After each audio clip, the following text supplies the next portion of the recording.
and welcome to Clinical Pearls. I'm your host, Tidra Smith.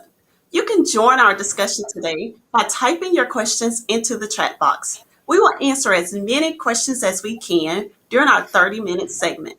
Today, we are delighted to have with us Dr. Marissa Wilson, Dr. Karen Nicholson, and Dr. Nancy Rudner.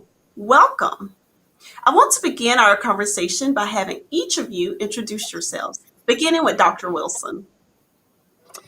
Good afternoon, everyone, and welcome to joining us for this discussion of population health, a very important topic. I am Marissa Wilson. I am a faculty member at University of Alabama, Birmingham School of Nursing. I am the interim department chair for Family, Community, and Health Systems, and I am an informatician nurse. Thank you, Dr. Wilson. Next, Dr. Nicholson.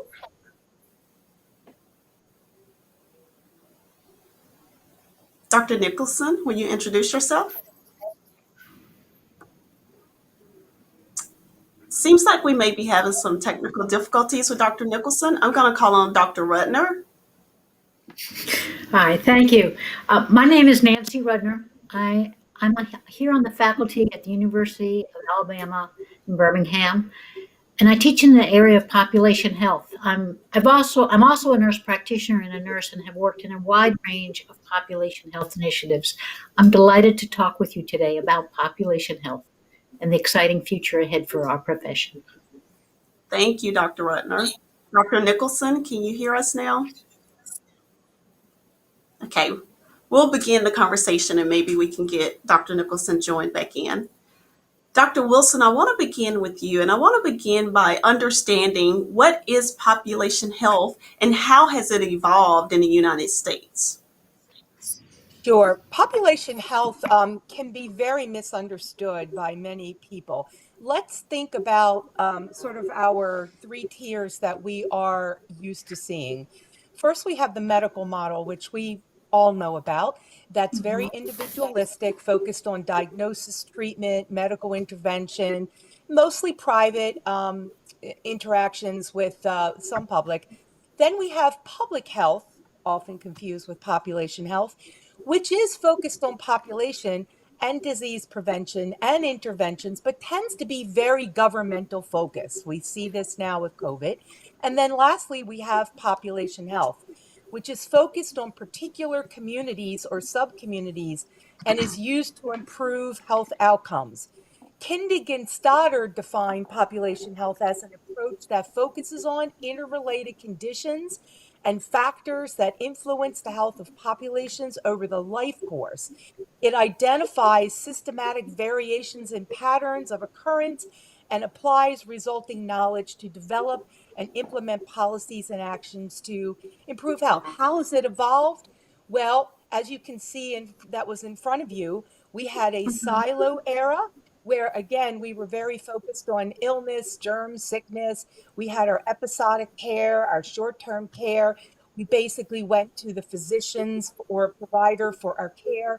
We then moved into a transitional era with healthcare, where we started looking at prevention and chronic disease management. We started to have a growing awareness of community factors that impact chronic disease. We had an expansion of services to APNs and group practices. We now are moving into the population health era, where we are looking at aggregations of individuals, aggregations of populations, looking at multiple modalities and multiple risk factors. We are working through health systems with different sorts of providers. This has been really pushed by all the work that came out of the triple aim with Berwick, where the triple aim forced us to consider population health and the experience of care and the per capita cost of care, and really asked us to take a substantial look at driving down the cost, improving the outcomes, and improving the quality of our care, which meant we had to do more than just deal with an individual. So how does that differ than public health? Sure. Again, population health and public health often confused. They are interrelated, but public health tends to be very governmental regulated and focused on geographic boundaries. Population health is really dependent upon the population that you choose to focus on in your service and doesn't necessarily fall under so much governmental oversight. Population health also has three sorts of layers to it, as you can see in front of you. In general, we have population health that has a systems approach. Then we have population health care, which is really what we do to maximize those health outcomes, digging all the way down to population health management, which are our specific delivery approaches within our healthcare systems. This is very important when we consider those who participate in this. All nurses will participate in population health. Many advanced practice nurses will participate in population health care within their clinic settings or their services. And some nurses who are specialists and leaders within population health will be in that population health management type of role. Okay, thank you, Dr. Wilson. So, how is population health different in the United States than other countries, or is there a difference? There is some difference. So in the US, we have been very acute care focused and focused on the individual medical model. Mhm. Our UK colleagues with the NHS have long been focused on community. Many of you may be familiar with Call the Midwife, with the nurses out in the community on the bike. Well, they're not in bikes anymore. They are in cars moving around, but they're much more community focused, population focused. They know their people. They also are much more expansive in the use of the data that they use to quantify issues within the population. Within the UK, they're looking at things like jail and crime and other kinds of things that we haven't begun to even focus on. So we're sort of opposite of them, and we're trying to move in that direction. Okay, thank you. So, we still have a little bit more work to do here in the United States as it relates to population health, if I understand you correctly. Is that correct? Absolutely. And we have to Absolutely. learn how to connect the medical model and the individualized care that we provide a patient with public health, which we're all growing familiar with in COVID, right? Management Right. of our state and our local jurisdiction and what we can and cannot do or should and shouldn't do, along with population health, where we take a deep dive as clinicians and say, okay, if we think of COVID, who are our at-risk patients and why in our clinic or our hospital setting? Thank you, Dr. Wilson. Dr. Nicholson, can you hear us now? Dr. Nicholson, can you hear us now? Okay, I Yes, don't think thank you. you can. Great. Thank you for being with us today. I wanted to give you an opportunity to introduce yourself. Hi, I'm Wilson. I work at Johns Hopkins Health System. I'm a clinical informatics, and I've worked with many different population health initiatives, both federal, state, and also on the payer side that are working with different health plans. I look forward to talking more with you. Hey, great. Dr. Wilson, I have one more question for you. How do you use informatics in population health? Well, informatics is quite important. So we need to separate informatics from the information technology. Mhm. Informatics is actually a science. It's a process of using information science, cognitive science, computer science to improve outcomes in care and efficiencies. And we use information technology. Informatics doesn't necessarily have to use information technology, can use pen and paper, it's just harder. But we have to use informatics and information technology in order to look at the risk factors of our populations, in order to risk stratify our populations, to geomap our populations, and then to track what happens in terms of outcome for our Mhm. patients. That's almost impossible to do with paper and pen. Thank you. Dr. Nicholson, how do we take that and do a deep dive cause analysis with our populations? Well, one example that we've actually used in our health plan, we use Mhm. that example right from Dr. Wilson. We took all of one of our health plan in particular. We took all the data from claims and also from our clinical and the geo mapping, and we found one particular group in a practice we found that they happen to have a lot of them were just recently diagnosed with diabetes. So using that geomapping and all the recent diagnosis, we were able to make sure they were all providing some special education for new diabetics. And it worked really well, making it focused just for that population. Okay.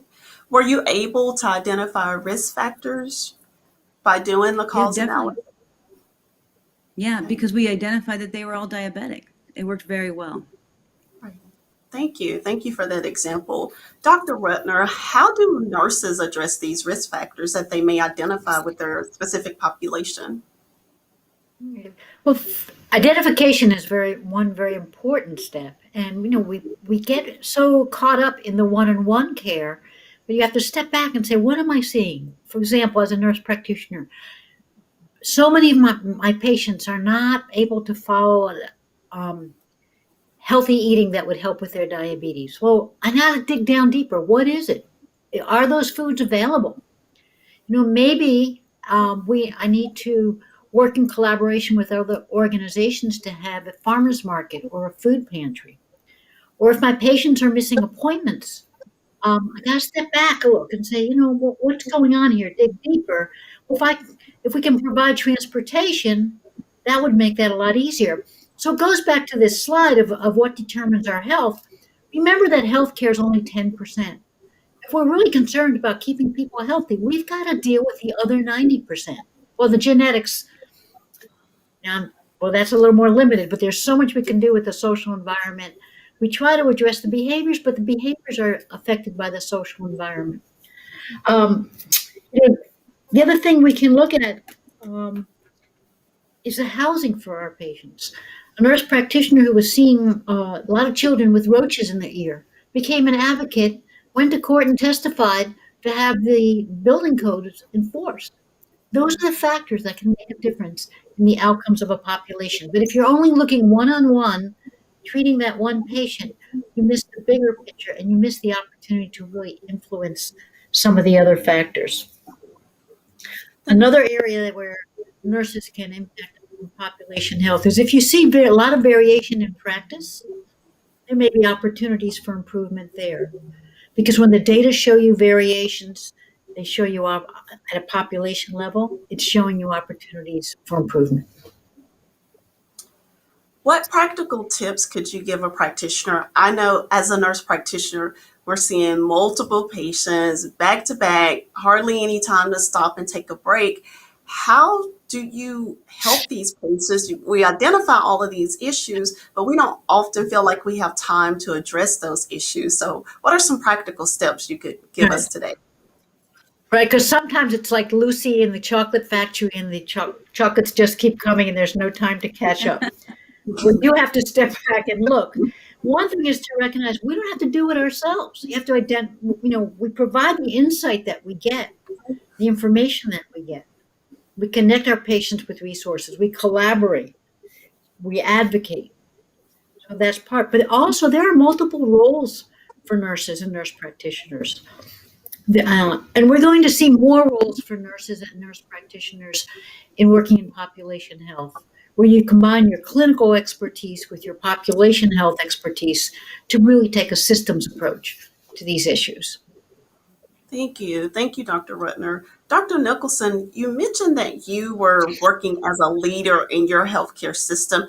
How do you see leaders kind of building in strategies to address population health from a leader perspective?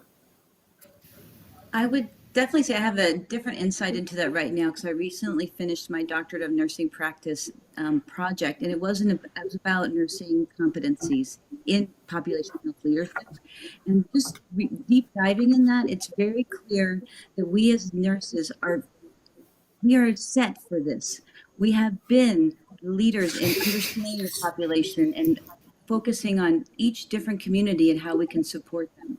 So we have opportunities working with the community and knowing them. We have understanding of the healthcare and the acute. We have understanding of working in the ambulatory. We also have worked on the payer side. We have that whole spectrum of the patient. With the competencies that I was looking to develop, they align with the AAC and essentials. So they're ready to align with all the healthcare providers that have been said. I found that they are, I would say, the most dominant needs and understandings is understanding public policies for population health, understanding about managing large population, not just populations, but understanding who you are supporting within that population and managing those relationships within those populations. Also, data. And I'm also clinical informatics, and to understand that data and how that data, it becomes information, that knowledge can improve healthcare, and how understanding that population to improve healthcare can be compounded by applying it to that whole population. And then to see that come to fruition is amazing, and it's attainable through the data outcomes that you can measure. There's a lot we can do in nursing. We're just at the very tip of that iceberg. Thank you. Thank you, Dr. Nicholson. So you mentioned competencies. Are there leadership competencies for population health? So there's many that have been presented, but what I was working on in particular were leadership competencies for nurse leaders. So nurses that are already working in the population, maybe not working yet, but aspire to it. So those are nurses that are working, and they've to understand all the full spectrum and to be aligned with all the health professionals that are working within this leadership potential avenue.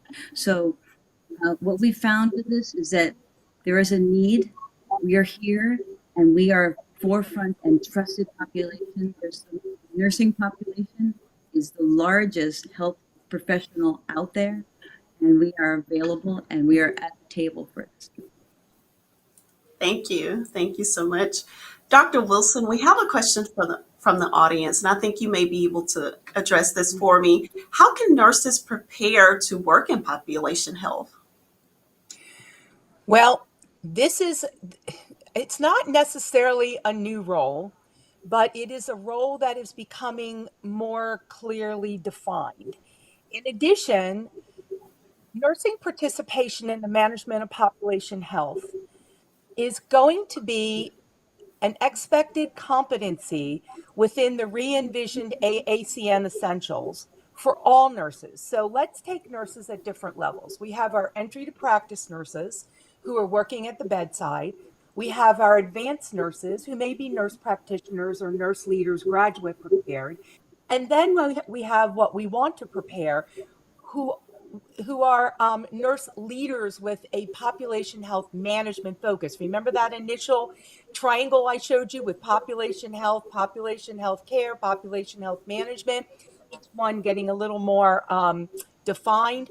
So first of all nurses need to know how to participate in population health. If you are a nurse at the bedside, you may be identifying social determinants of health that are impacting your patient outcome or will impact your patient health, your patient outcome.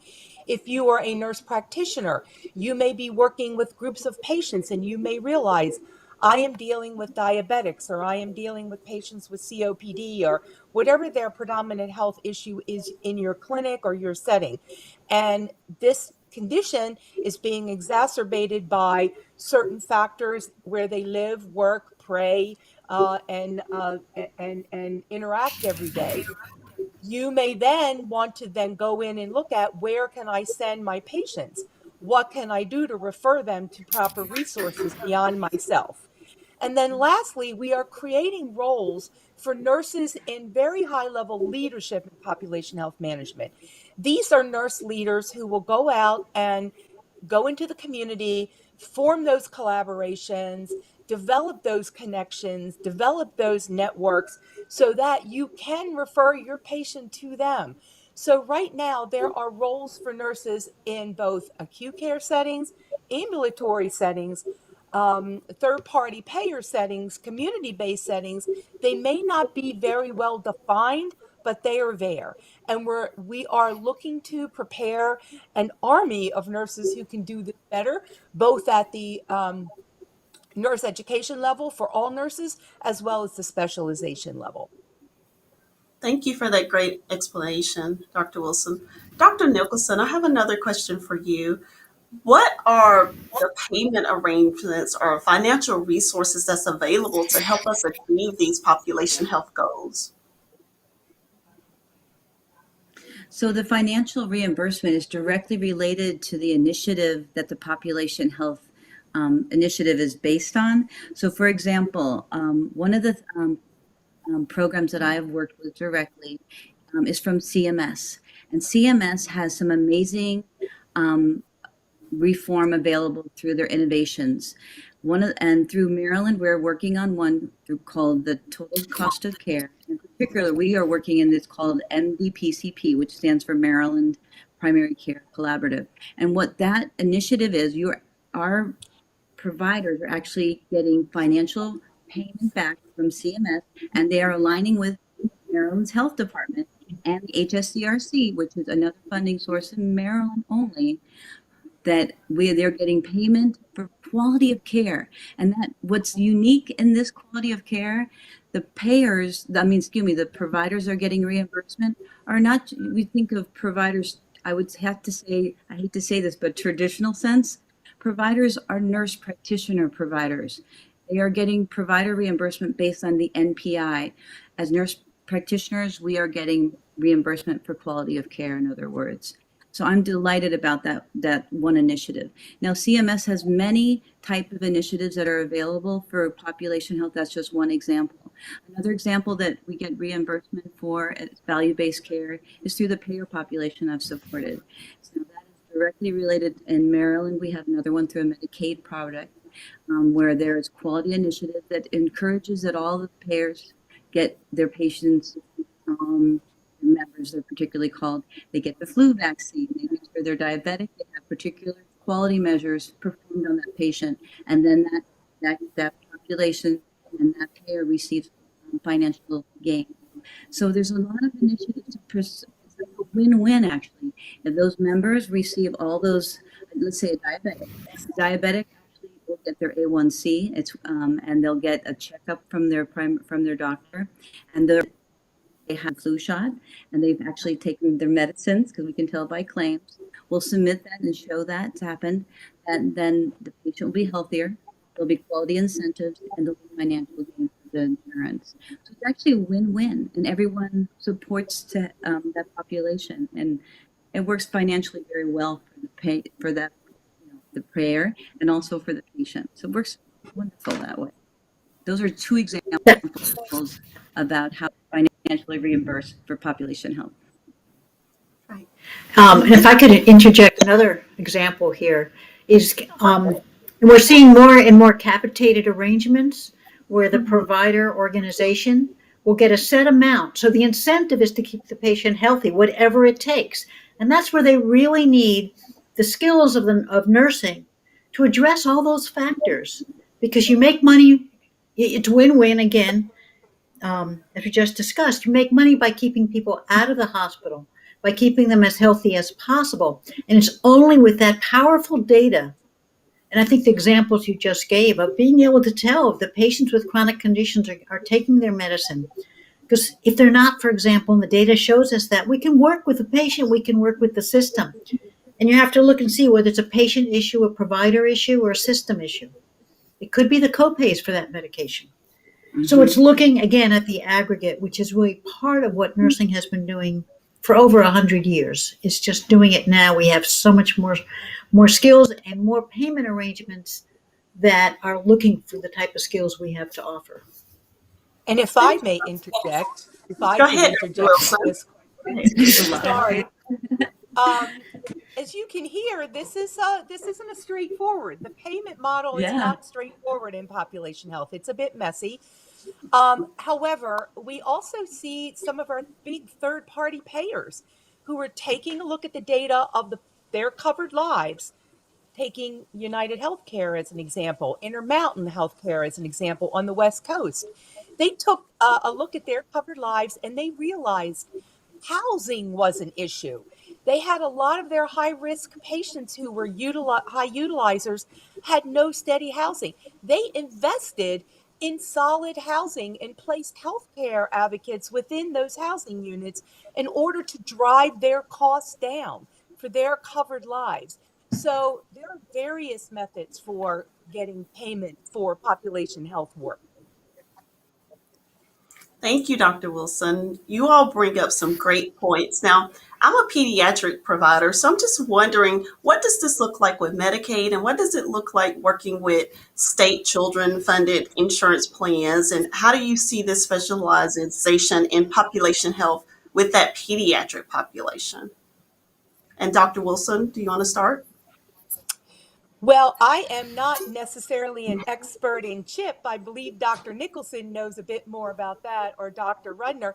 But we do have programs within, like the CHIP program, through expansion programs that have set forth certain outcome goals that allow us to do some population health reach into those families to ensure that those children have the best outcomes. So I don't know if Dr. Rudner or Dr. Nicholson would want to add to a pediatric population.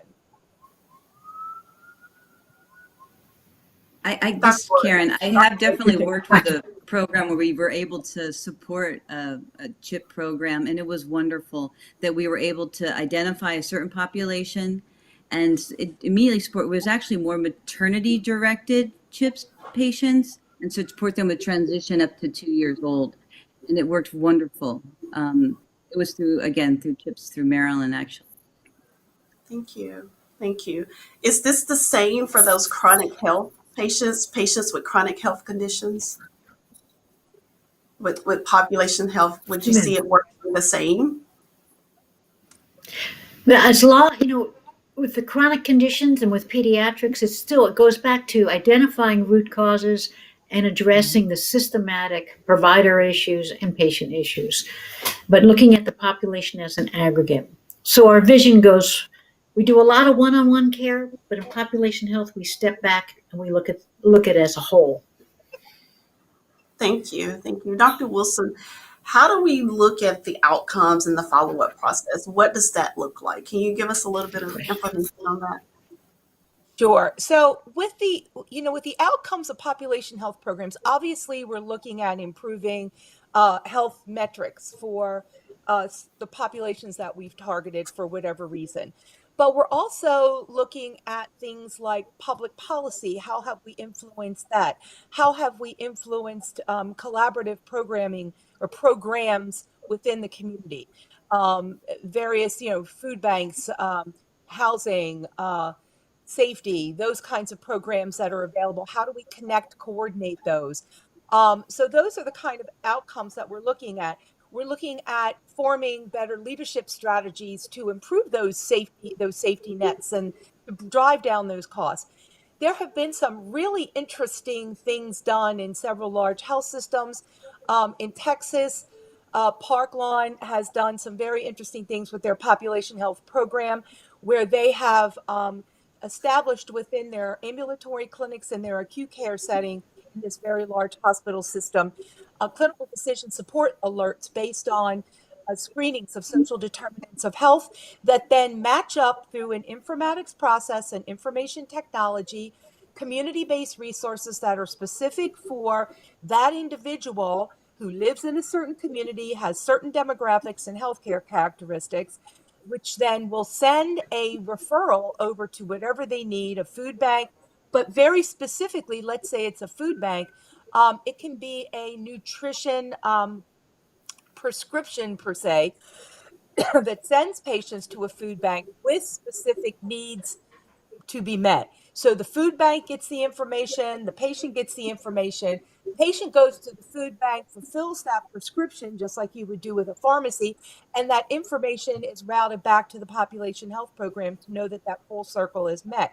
That came about by a very strong leadership and collaborative effort of community-based resources, the healthcare system, population health management experts, information technology, informatics, public policy, and all those players working together quite diligently to form that full circle.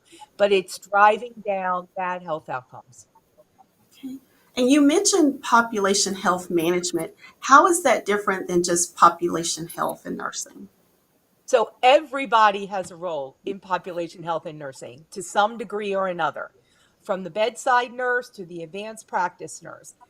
People who are focused on population health management are really stepping above and beyond into that leadership role, that executive level, that coordination role out in the community.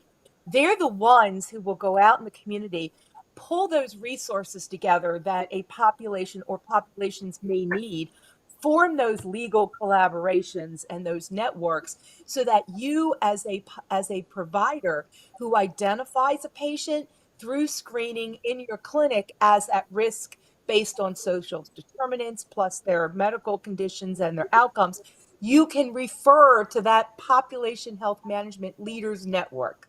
Hopefully that makes sense.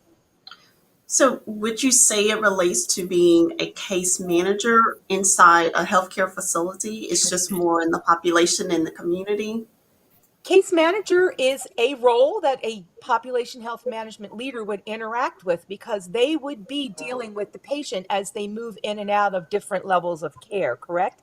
But once your patient is wandering around in the community where they spend 99% of their time, population health doesn't end then, right? The population health manager is still seeing them. Once they're sort of out in their community, the work doesn't end.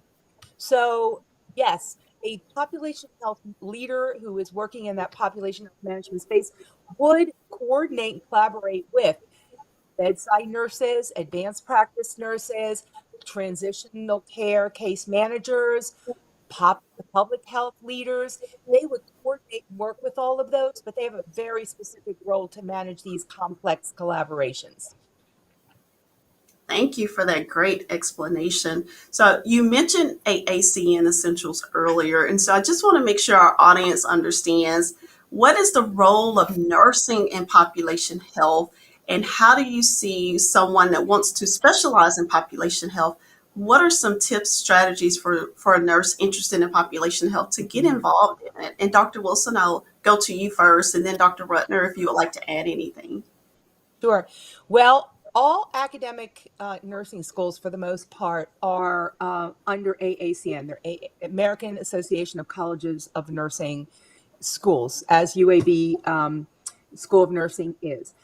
As a member of the American Association of Colleges of Nursing, we are held accountable for producing nurses, nurse graduates at both levels, entry to practice as well as advanced, who can meet certain competencies. And every so many years, AACN relooks at those competency expectations for nurses so that we can meet the needs of the healthcare system at that time. There is right now a confluence of effort going into making sure nurses take strong roles within population health, regardless of what they do, whether it's direct care, entry practice, advanced, or as a leader. In order to meet things like the expectation of the Robert Wood Johnson Foundation, Future of Nursing, which says nurses must be out in the community, that report should be coming out later this year. It got a little stalled based on COVID, but we had to redo the essentials that nurses are held, nurse faculty are held to educate their nurses. So if you would go to the AACN re-envisioned essentials, domain 3, these are basically the expected competencies of all nurses, whether they are advanced or they are entry to practice. Everyone has to know how to manage population health at a different level, depending on if you're entry to practice or advanced. We all need to know how to manage these partnerships. It might be a partnership within your unit or your facility. If you're an advanced practice nurse, it might be seeing beyond into the community as to what your patients need. You have to all understand the economic impact of the delivery of healthcare and what happens when we don't. We have to understand how to advance those equitable population health policies so that we reduce issues with problems where we don't meet the needs of diverse populations. We all need to understand what those programs are. I would encourage you to go out and look at those AACN re-envisioned essentials and deep dive down into the sub-competencies, because what you saw on the screen were only the overarching competencies and the domain within the domain of population health, which is domain 3. We will be held accountable for producing nurses who are competent, whether they are entry to practice nurses or advanced. We are trying to train their vision beyond the four walls of the acute care space and out into the communities where their populations live, work, play, interact day in and day out. Thank you. It's fully addressing those social determinants of health and being that person to interconnect all of it for the patient. Right. Thank you. Thank you. Dr. Rutner, did you You have know, anything to add? well, yeah, I'd like to add that your population health builds on our nursing roots. Mhm.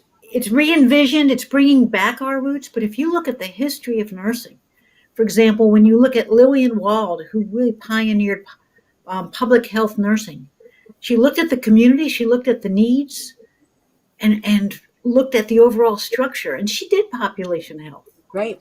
Dr. Loretta Ford was working in the health department. She saw these families that needed primary care. They needed well baby visits. And she thought, you know what, we can learn how to do this. We can provide this. And she started the nurse practitioner movement. So our profession is constantly evolving and responding to needs. And that's so much what's at the heart of this rebirth of population health. The needs have changed, our payment mechanisms have changed, and our needs as a society have changed. We've seen the limits of the one-on-one medical model. With population health, we can have bigger outcomes. I think there's a phrase at Johns Hopkins University that says changing lives 1 million at a time. Yep. And that's so much what's at the heart of population health. Mm-hmm. And I would like to add, we are doing nothing but going back to our past. That's where nurses began. They weren't in hospitals. They were in the community. They were in the homes. It was during the Industrial Revolution and post-wars that we were moved from the community and homes with some self-sufficiency into the hospital complex, right? Where they kept us. Now in Europe, as I said before, in England, in the UK, they didn't so much go back. They stayed out there in the community too. And it's a highly prized role, very independent as the, community sister. So we are not doing anything that's not part of our history. We are just going back to our roots where we know our communities, we know our patients, we know our populations, and we look for ways to address the needs in order to have those better outcomes. Our patients' better outcomes are more than the treatments we give or the medicines we inject. It's everything that they do in their lives. So going back to that more holistic focus for the patient. Correct. Definitely. Dr. Nicholson. Go ahead, Dr. Rutner. No, I was thinking a lot of people think that tuberculosis was very prevalent in our cities, and that it was the wonder drugs that helped us get tuberculosis under control until AIDS started, and that's a different part of it. But if you look at the timeline, tuberculosis rates went down when living conditions and working conditions went up. When we shortened the work week and the work day, when we had better housing for people. And that's part of population health. So these are very exciting times. And there's an opportunity for every nurse to have a role. And we clearly see it today with COVID. We know many of our highest hit populations are hit highest, not just for their genetics or their biological factors, but because they are essential workers and must be face to face with the community. They have no choice, or they live in multi-generational housing, or, whatever. They can't get to health care. They don't have access to spend half a day trying to find a place to get tested. So we see this right now in action. And we as nurses need to respond to this in order to protect people. Thank you. Thank you. Dr. Nicholson, for someone who's interested in population health and more the leadership perspective, what kind of strategies or tips would you have for them? I would say there's definitely new programs for education in nursing schools every day becoming available. We're very fortunate to have excellent education advancing left and right. I wonder, Dr. Wilson, have you heard anything new coming up at UAB? Yes, I have. We have been diligently working on a postmaster's DMP in population health. Now, we are still going through some Alabama processes for that, but that should be coming online very soon. So, this will be for nurses who already are master's prepared at this point in time to come in, whether they're master's prepared as a leader or master's prepared as a nurse practitioner, it doesn't matter.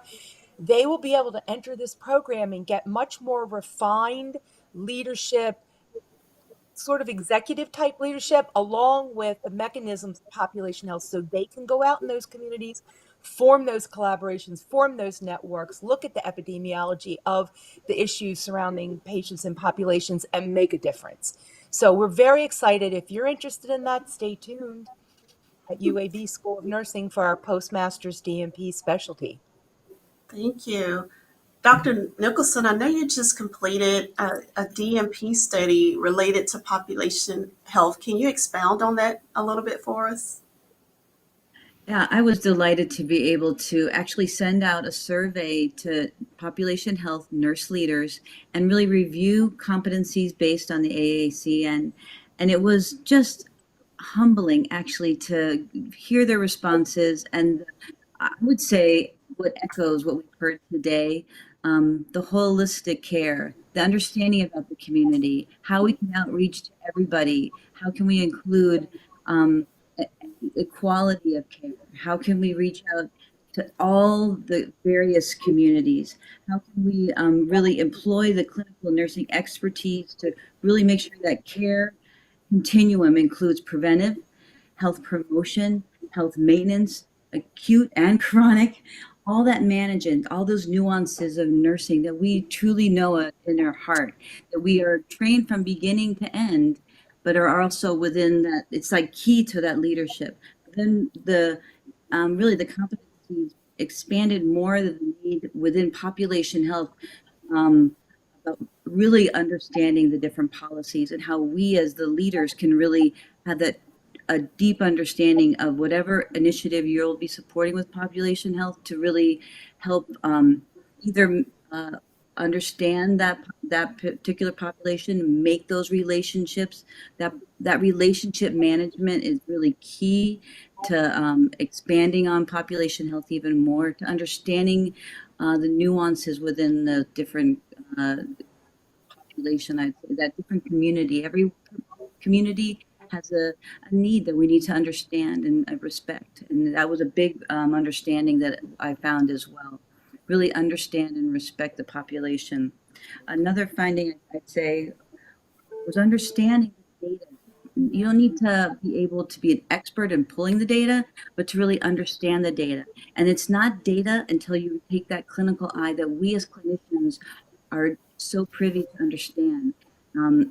We are so lucky to have analytics that are able to help us pull that data. But as clinicians, we have the expertise to apply that clinical knowledge with that data to help it to see. Let's see what an example would be. I do a lot of interpretation. I feel like in my job, I am able to pull the data, and I actually pull a lot of the data, but I actually interpret it for our analytics team to apply it to clinical. So I'll look and see, I'll pull information and I'll say, oh, you know what you're really looking for here?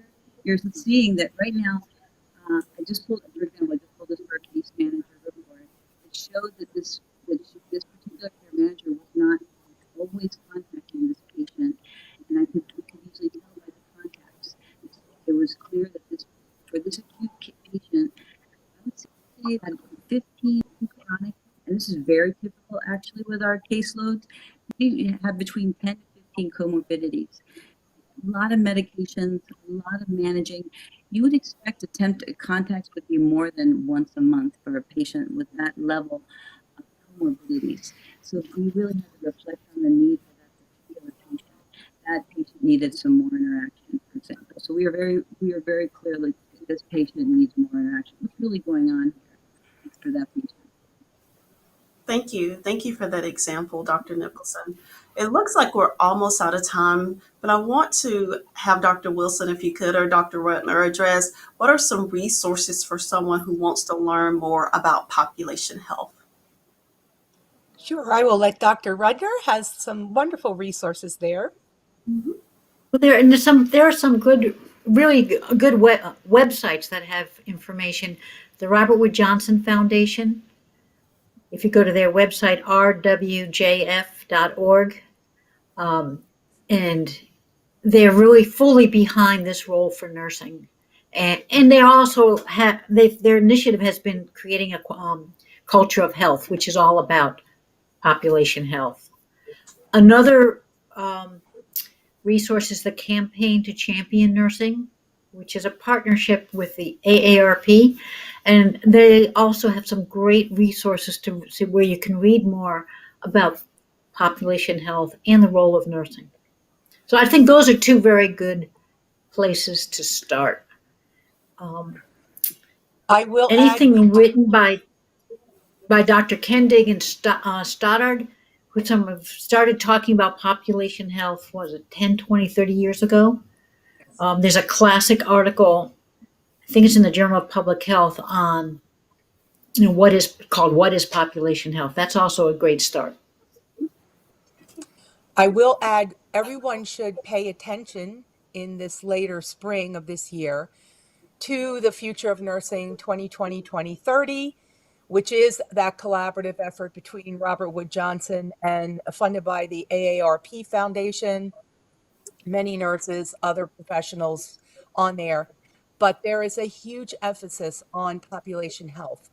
That report was to come out a few months ago, but they have recrafted it due to COVID and the tremendous role nurses have had in response to COVID. So people should pay attention to what comes out of that Future of Nursing 2020-2030, which is an update from the previous one, and should look forward to some of the efforts that will come forth from that after the release of that document. Thank you, Dr. Wilson.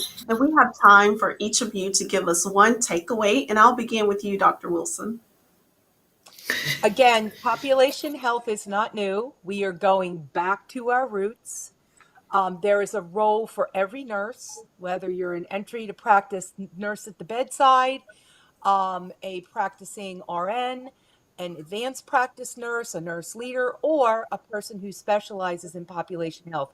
We all have a role sort of layered in this project. Thank you, Dr. Wilson. Dr. Rutner? Population health nursing is the future, and it's very exciting. And it's really a way that we can have significant impact on the people that we care about. Thank you. Dr. Nicholson, your takeaway. I'd say it's in our gut, it's in our heart. It's what we first went into nursing, and it's where our future is. It's nursing.